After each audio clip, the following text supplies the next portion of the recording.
Hello goaltending students, my name is Guillaume Duclair. Welcome to Goalie Smarts. Well, I'm Jack Edwardson. We are high. It is now the middle of April. Your hockey season is officially over. No more practices every week, no more games, no more road trips, no more locker room boxing matches, no more crossing streams with the boys in the shower of your opponent's home rink. No more nothing until the fall of next year. For all practical purposes, your life has been put on hold. There's about a 2-week break in between the end of the hockey season and the beginning of spring leagues and training camps. Congratulations, you are now an anxious powder keg that doesn't know what to do with himself. You're like a bulldozer with nothing to bulldoze, or a desperate high school senior without a freshman to Snapchat dick pics to. Today I'm here to keep you from exploding and show you that you can get your hockey fix without ending up on a sex offender registry. In this episode of Goalie Smarts, I'm going to lay out several ways you can keep your game sharp while giving yourself the chance to recover, but most importantly, keep you from falling victim to the postseason crash. This is Goalie Smarts episode 44, how to occupy yourself during the offseason. Step 1, keep your reflexes sharp. You've been stopping pucks for 5 months straight. Your brain is wired to be at red line every second of the day. Don't believe me? You know how whenever you're around someone and you magically catch a falling object 10 times faster than a normal human, and then you go off to explain how you have some freak genetics and how scientists study your brain? I bet that's gotten you laid so many times. Yeah, it's not genetics, it's just what happens when you volunteer to have pucks shot at you for the majority of your free time. These fast reflexes are a privilege, not a right. And if you want to keep your privilege, you need to find alternative ways to keep yourself on your toes. One of my personal favorite methods is to create personal reflex challenges for myself with real-world objects, like phones. During the off-season, I will often randomly swipe at my friends' expensive iPhones and try to catch them before they hit the ground. And that's why no one hangs out with me anymore.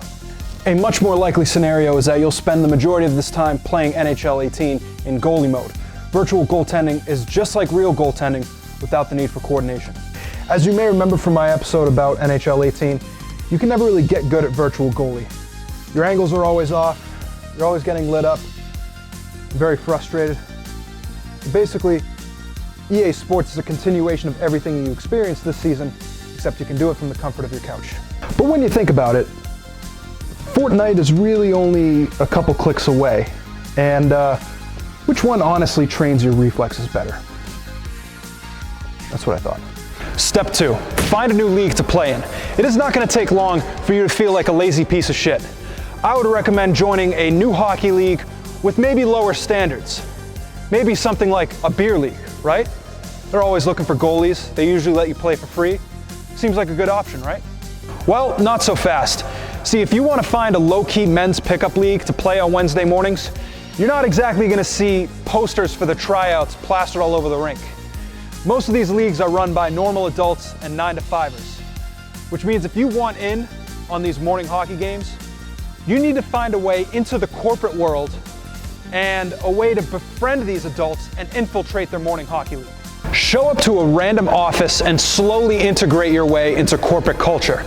Then, once you find a dude who looks like a hockey player, casually ask him if you can join this secret club. Make sure when you're talking to him about it, you look around and you look real sketchy and paranoid, like you're buying meth. You don't want to be busted by the other employees. Step 3, sneak into your local rink. Now that the season's over, every single one of your local rinks is now a barren wasteland with nobody occupying the ice. This means you have virtually unlimited opportunity to practice your C-cuts and your angles. Confidently stroll into your local rink and pretend that it isn't weird to show up at a hockey rink with no games in the middle of the day. Make sure to find a rink attendant that is under 25. Remember kids, if you see a rink attendant that's under 25, they smoke weed. A lot of weed. How could you not? You're a rink attendant. You can't enjoy that job unless you're high as balls every day. Focus on a single, young, feeble-minded rink attendant that you think you could easily manipulate. Once you're his buddy, ask if you can participate in every rink attendant's favorite activity, which is, of course, clam baking the Zamboni room. Then, once you get him high enough, casually ask him if you could use the ice for like 7 hours or so. And then, once he grants you permission, get on the ice and train like a motherfucker. Squeeze every bit you can out of that ice time while he is still trying to air out the Zamboni room before his boss comes back. Ride this out for as long as you can. Get in as much footwork training as possible. And make sure to send him a heartfelt apology text when you get his bitch ass fired. Thank you for watching the 44th episode of Goalie Smarts with Guillaume Duclair. This episode was suggested by Liam Arsenal. If you have an idea for the next episode, comment it below. Otherwise, I'm Guillaume Duclair, and I'm out. Bitches.